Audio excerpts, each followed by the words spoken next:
JEE session 1 final ఆన్సర్కి అయితే వచ్చేసిందండి. So మనం అందరం మహాశివరాత్రిలో రాత్రి జాగారం చేసి నిద్రపోతుంటారని ఎన్టీ వాళ్ళు భావించినట్టున్నారు. కరెక్ట్గా రైట్ టైం చూసి 10:30 కల్లా వదిలేశారు. సో ఇప్పుడు ఈ ఆన్సర్కి దగ్గర పెట్టేసుకునేసి ప్రీవియస్గా మీకు ఏదైతే మీరు రెస్పాన్స్ షీట్ ఉందో 2 దగ్గర పెట్టుకొని మీరు ఇప్పుడు మార్క్స్ని క్యాలిక్యులేట్ చేసుకోవచ్చు.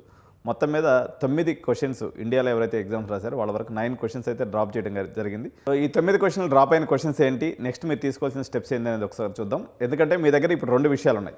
ఒకటి, మీరు రాసినటువంటి రెస్పాన్స్ షీట్ డౌన్లోడ్ చేసుకుని పక్కన పెట్టుకున్నారు. ఇక్కడ నేను డిస్క్రిప్షన్లో మీ ఫైనల్ ఆన్సర్కి ఒక పీడిఎఫ్ కూడా ఇస్తున్నాను. సో వీటన్నిటిని దగ్గర పెట్టుకొని మీరు ఏ క్వశ్చన్లు డ్రాప్ అయి ఉన్నాయో ఒకవేళ మీరు చేస్తుంటే, ఉదాహరణకు దీంట్లో ఏబీ సెక్షన్స్ ఉంటాయి కదా.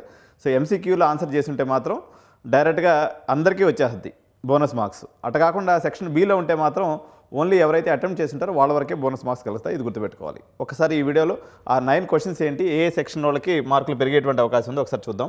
సో మొత్తం 9 questions dropped across shifts, major changes in the ఫైనల్కి. సో మీరు ఆ లిస్ట్లో ఉన్నారో లేదో ఒకసారి చూడండి. సో జనవరి 22లో జరిగినటువంటిదండి. జనవరి 22లో సో షిఫ్ట్ 1లో ఫిజిక్స్లో నుంచి క్వశ్చన్ ఐడి 4447929191. సో ఇది మీరు తీసుకోండి. షిఫ్ట్ 1కి సంబంధించిన వాళ్ళు ఫిజిక్స్లో ఈ క్వశ్చన్ డ్రాప్ అయిందండి. సో వాళ్ళ ఈ క్వశ్చన్ కానీ మీరు కానీ ఇచ్చేసినట్లయితే మీకు బోనస్ వచ్చేటువంటి అవకాశం ఉంటుంది. సో షిఫ్ట్ 2లో మ్యాథమెటిక్స్లో 8606549995